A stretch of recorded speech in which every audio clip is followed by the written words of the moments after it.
Oh, hi! In this video, I'm going to show you how I made this outfeed table. That's pretty much it. So follow along, check the video description for all the products and parts we used. Also, in the video description, there's a link to the Bourbon blade, which is in stock right now on the website. If you haven't got yours yet, you should head over there. You should head over there and do that because Christmas is coming up. It makes a great gift and we're going to run out. So go get one. All right, watch the video.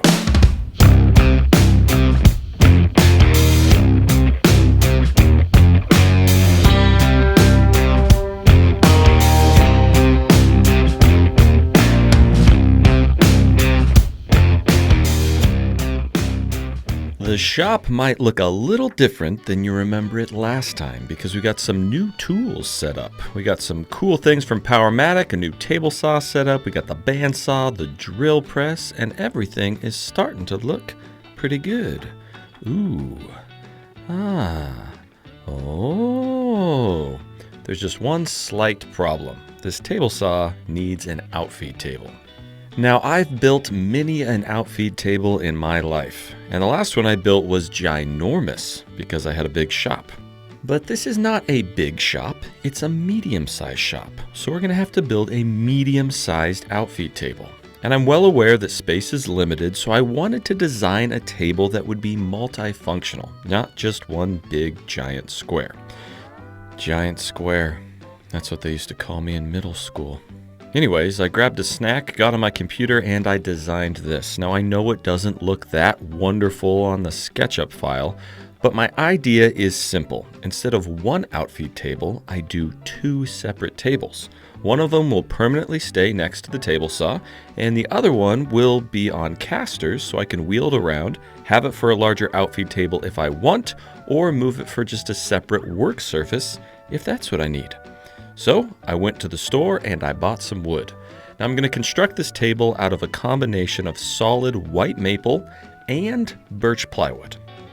Why did I choose those two things? I don't know. That's just what they had in stock at the store and it was on sale.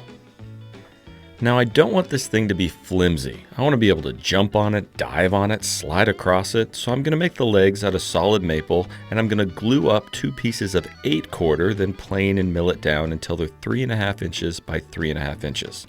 So I grabbed some 8/4 and I started cutting it roughly to the right length, making sure to leave a few inches that I can cut off and get it exactly perfect once all the milling and gluing is done. Once I got all of my pieces chopped down to the right length, I started ripping them to the right width on the table saw. Now, I don't have a joiner set up in this smaller shop yet, but lucky for me, all of these pieces of 8/4 had one edge already straight lined. And although it wasn't perfect, it was close enough. I started with that straight line against my table saw fence, I ripped all the boards in half right down the middle, and then I flipped all the boards over with that freshly cut side right against the table saw fence, and I cut them all to their final width. Now it was time to plane them down a little bit, because two pieces of 8/4 slapped together was going to be more than 3.5 inches. And I was a little excited because I got to use the planer that I just outfitted in my last video. So that's fun. I started running all those pieces of maple through the planer, and slowly bringing them down to the right thickness. And I mean slowly, because as nice as this planer is, you can't take too much off or it gets angry at you, so you got to do light passes. But pretty soon I had all the pieces milled down, and once glued together, these will be nice 3.5 by 3.5 blocks. Now, because I did all of my milling ahead of time, meaning I can't mill them after I glue them, at least not very much, I want to make sure that they glue together pretty darn perfect. So I'm going to sandwich some dominoes in between each block to help with alignment. So I pulled out the trusty domino joiner. Now again, I'm just putting these in there for alignment. They're not going to add to the strength of the overall glue up because that's a lot of long grain to long grain gluing action, and you just don't need the strength. But to keep them from slip sliding around, well, those dominoes are going to come in pretty handy.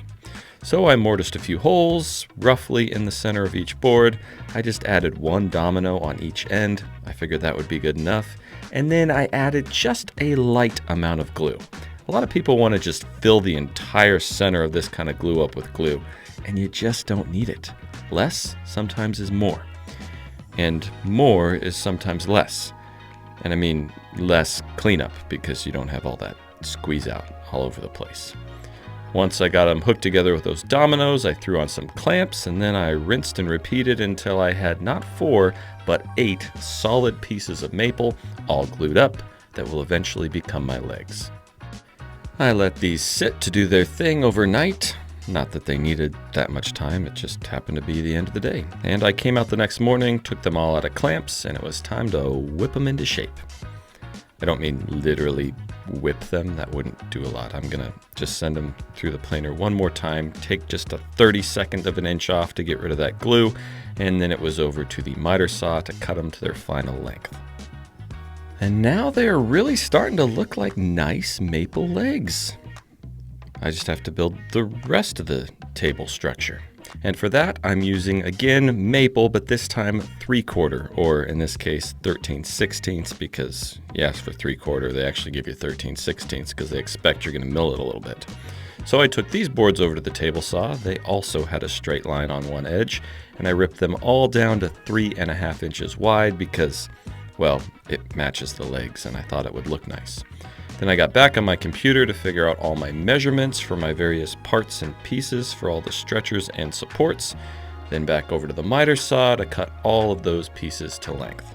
Pretty soon I had all of these structural components for my tables completely cut to the right size, and I could start to figure out all of my joinery. Now, whenever I'm doing tables with legs, you're probably like, don't all tables have legs? Well, no, some tables have pedestal bases, so stick with me on this. I like to take my 4 legs, push them together, and then make sure I get them all oriented in the correct direction. Because I want all my seams going together. I don't want them all mismatched. So I draw on the top and mark them all so I can get them back into that orientation once I do all my joinery. And then I needed to create a little template to help me lay out all of my dominoes.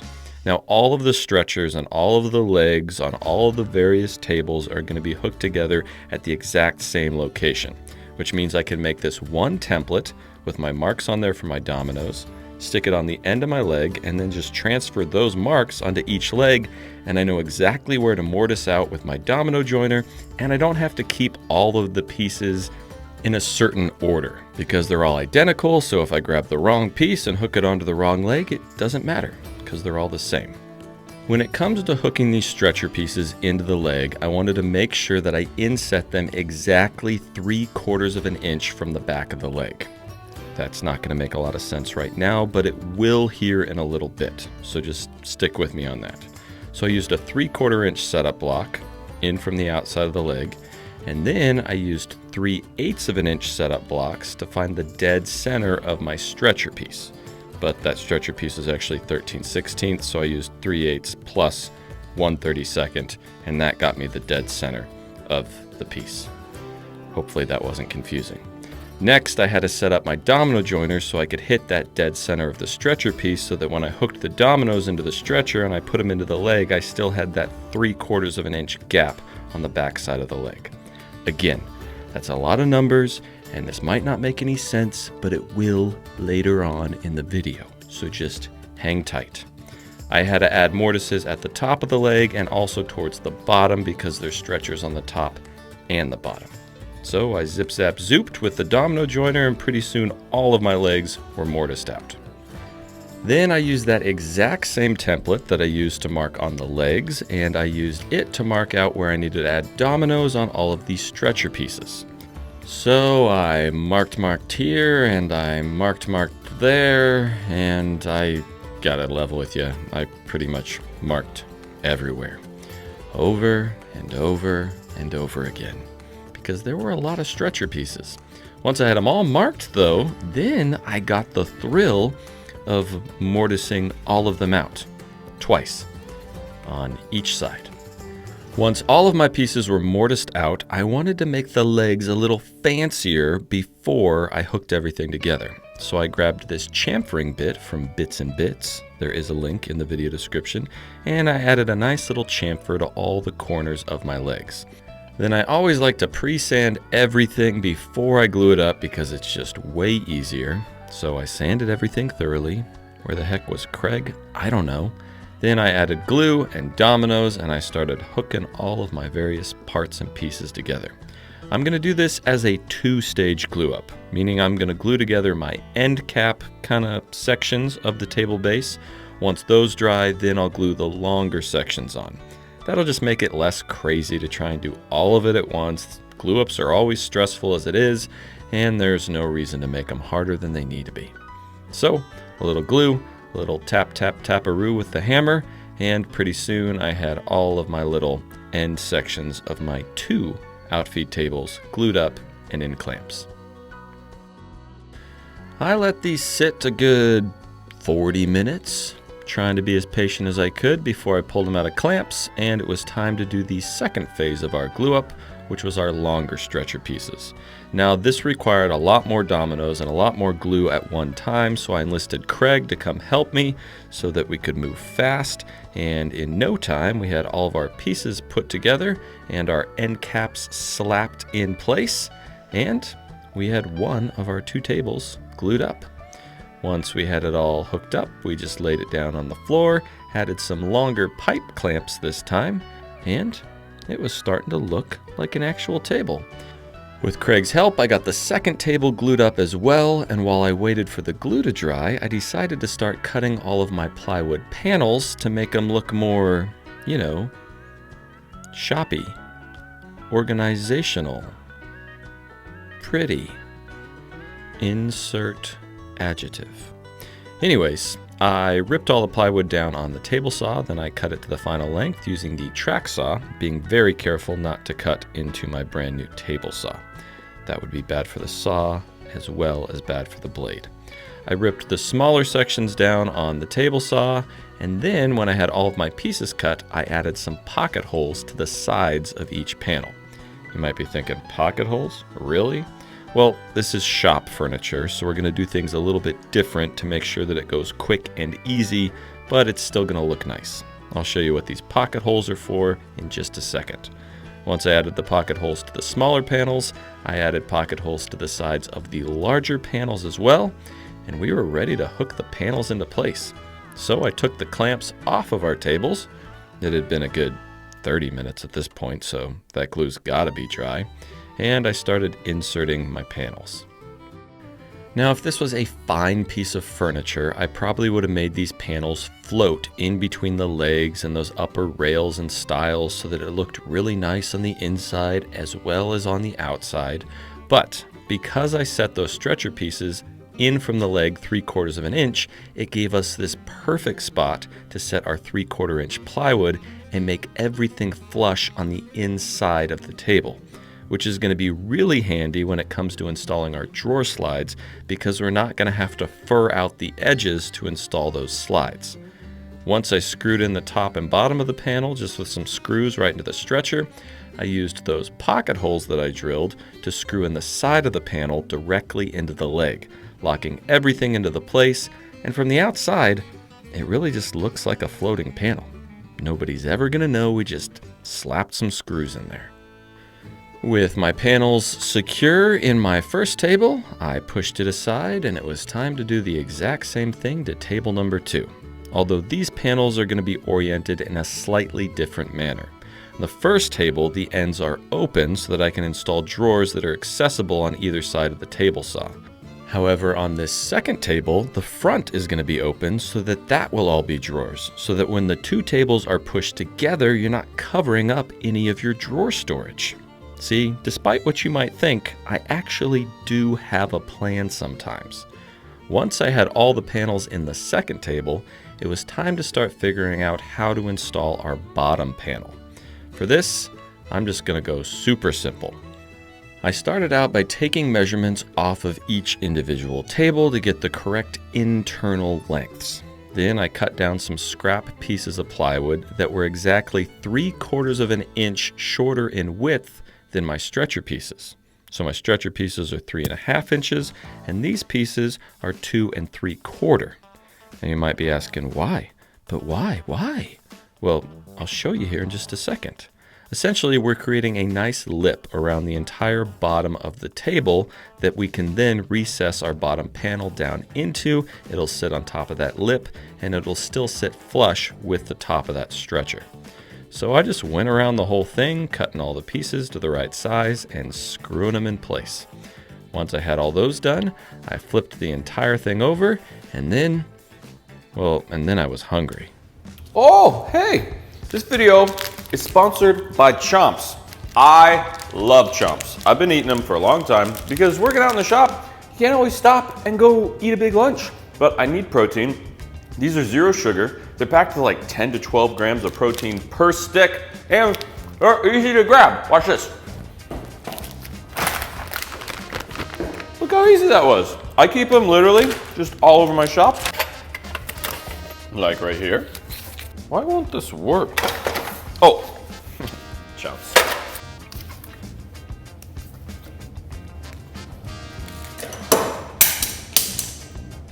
I can grab one on the go.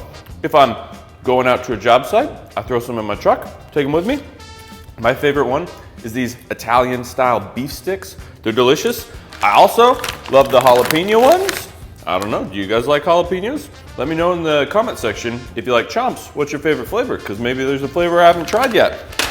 You should also go check them out at the link in the video description. I'm telling you, if you're looking for a good snack in the shop that's easy to eat, well, Chomps is easy. It's also flipping delicious. So, you should try it.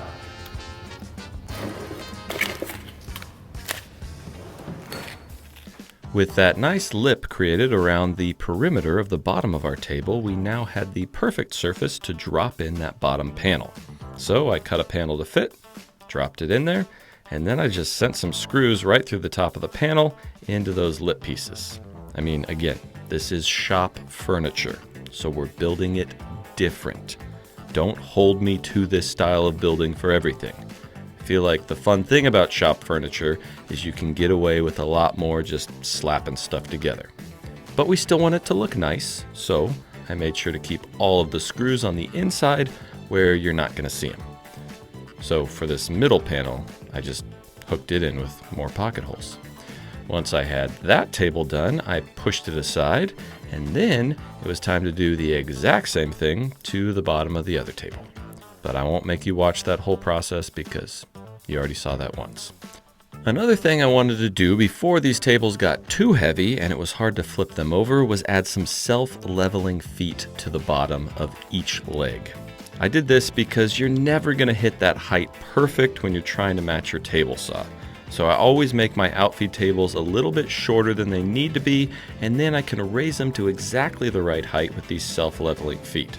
They're super easy to install. I'll include a link in the video description. Step 1, you recess a little hole in the top of each foot with a large Forstner bit. Then you drill a deeper hole in the center of that hole so that the entire leveling system can sit down in there. You also have to make sure that center hole is deep enough for the bolt of the actual self-leveling foot. Then you pre-drill and screw the bracket in place.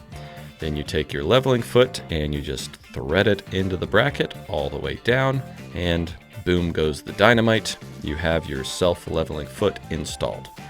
You just repeat that process on every leg, and now there's feet on your table. Pretty confident that that was the last time I'm going to have to flip these upside down. I decided it was a good time to install my drawer slides. I'm doing 3 drawers per opening, and they're all going to be identical in size. So I took the entire height of my opening, I divided it by 3, and then I cut some scrap pieces of plywood so that I could use those to space out my drawer slides. I start with the biggest piece, doing that top drawer slide first. Then I do the smaller piece, doing the drawer slide down below, and then finally I put the last drawer slide right on the bottom. On these side openings on the other table, I did 2 drawers per opening because I figured it'd be nice to have some bigger drawers. Then I slid the carcasses in front of my table saw, and believe it or not, they were starting to look pretty good. Yeah, time to make drawers. I figured as long as the carcasses of the tables were here, we should use them as an outfeed table. So I slapped a scrap piece of 3/4-inch plywood on the top so that it would work a little more efficiently, and we started ripping down Baltic birch to the correct width for all of our drawer box pieces. Once I had a bunch of strips ripped down to the right size, it was time to add a nice little groove a 1/2 inch up from the bottom of each piece that will hold the bottom panel of the drawer. So I ran each piece back through the table saw a couple times until I had a nice 1/4 inch groove. Then I went over to my drawer slides. I took the measurements directly off the slides because, well, that's the best way to know what size drawer box you need to make. And then it was over to the chop saw to start cutting down all of my various parts and pieces. Then before I started assembling anything, I decided to sand all of my pieces because it's really hard to sand the inside of a drawer box. Much easier if you do it ahead of time.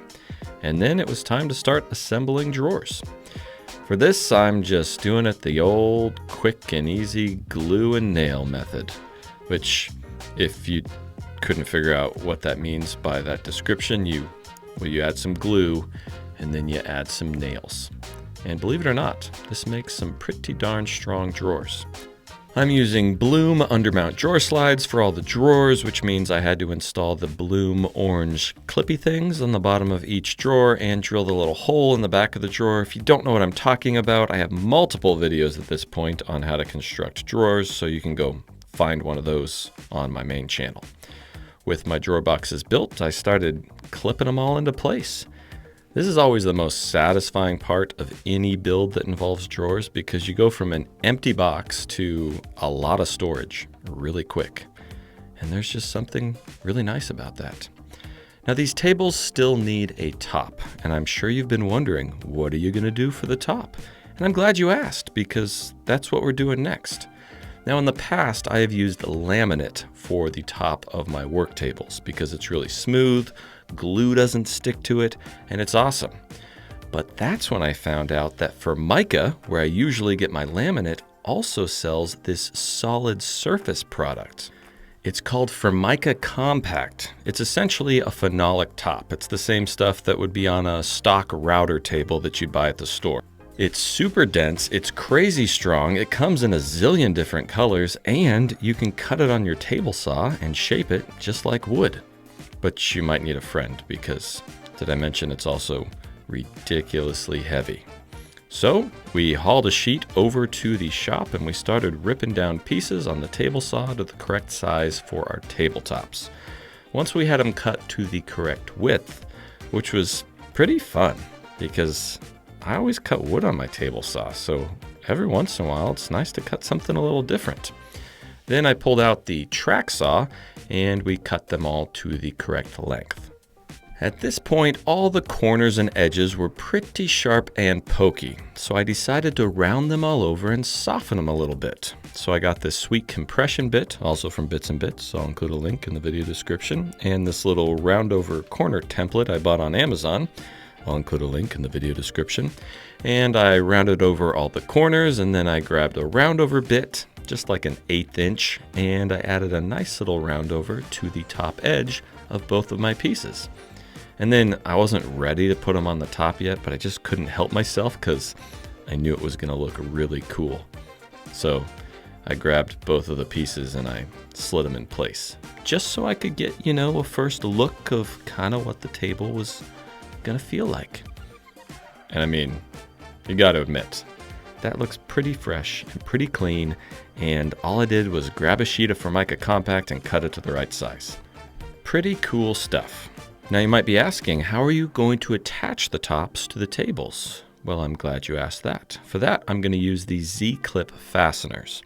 So I grabbed the domino joiner and I just mortised out a bunch of little holes around the top perimeter of the table so that those Z-clip fasteners could sit in there. One end sits into the little mortise and then the other end gets screwed to the tabletop. Then I grabbed my tops, put them back on, and made sure they were positioned exactly where I wanted them to be. I clamped them in place so they couldn't move around, and then I crawled inside a dark place. I mean, literally, I crawled inside the dark place that is the inside of the table. and I screwed all of the Z-clip fasteners into the Formica compact. Now, I will say you definitely have to pre-drill all of your holes because that stuff is so dense. If you don't, you're just going to be snapping the heads off of screws. Before long, I had both tabletops installed and I pushed them together and look at that. So fresh and so clean. I especially like the way the black matches the black of the Powermatic's Armor Glide. Look at that. Then it was time to make drawer faces.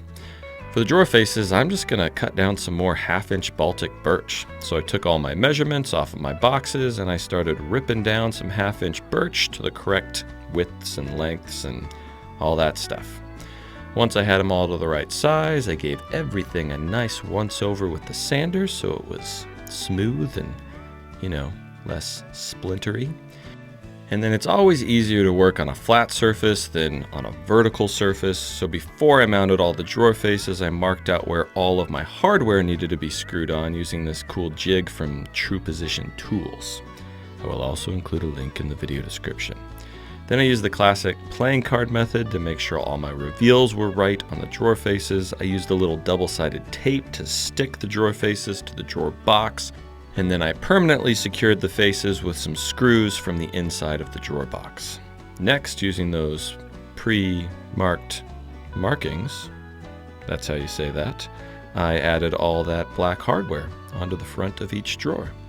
Pretty soon I had all the smaller drawers on the front done and all of the drawers on the sides done as well. And things were really starting to come together. Now, I had these blank areas of plywood on each side of the table, and I thought, that's a waste of space. I might as well film with something. So I got these little magnetic tool holders on Amazon, which I figured would be a good place just to, store some extra tools. And I also found out I could tuck my chisels in the top. That's nice. Now, one of the last things I need to do is cut some miter slots into the top of that first table, because right now my miter gauge can't slide far enough to get past the blade. So very carefully I used a ruler to mark out exactly where I needed to add those slots on both sides. I'm using the Bourbon blade there, in case you didn't notice, available at bourbonmoth.com. Then using my Festool router 78593. That's not right, but it's a router with a number on it. That's all I can remember. And the track system, I very carefully added a nice 3/8-inch deep little groove that should match those miter slots pretty good. I mean, we'll find out in just a second, but between you and me, I think I kind of nailed this one. Wait for it. Hold on. Oh yeah. Easy peasy, lemon squeezy. Then I pushed the tables back together for like the 30th time, and you might be thinking, wouldn't that be a lot easier if they had some wheels on the bottom? Well, I'm so glad you said that because, believe it or not, that's the next step. Now, in order to add casters to these and still have the leveling feet, the casters have to be mounted on the side. But luckily, they make casters that are removable pretty easily. You see, you install this plate and then the caster slides and locks into the plate, and then you put in this little pin to lock the caster in place. Then you can just push on the edge of the casters like this and like that, and all of a sudden you've lifted your table up and you can wheel it around wherever you want.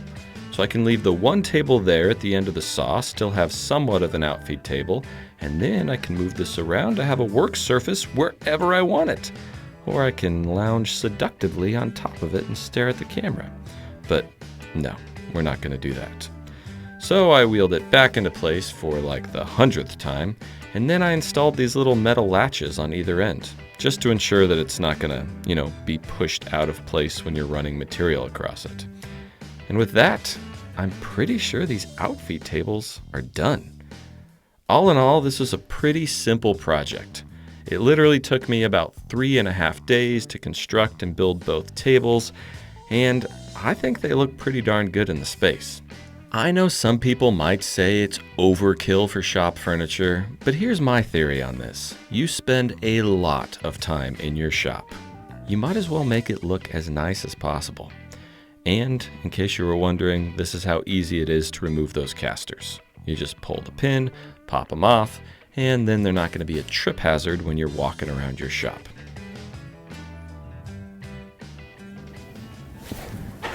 Ha! You thought I was gonna run in from that way, didn't you? I always gotta keep you guessing. Ha ha! You thought I was gonna go down there and then I was gonna pop back up over there. Well, you're right. Hopefully you enjoyed that video. Hopefully you learned something. There's links down in the video description for all the parts and pieces that we use, so check those out. There's also a link to the Bourbon blade. Quantity is limited on our website, so if you haven't ordered one yet, I would head over there and do so. They make a great Christmas gift, but we're probably gonna sell out before we get to Christmas. So if you want one, now's the time to do it. And then we'll still take pre-orders on the next batch, but the ones that are in stock, I'd go get one now. Also, go sign up for Patreon. We love our patrons. We're having a lot of fun over there. Link in the video description.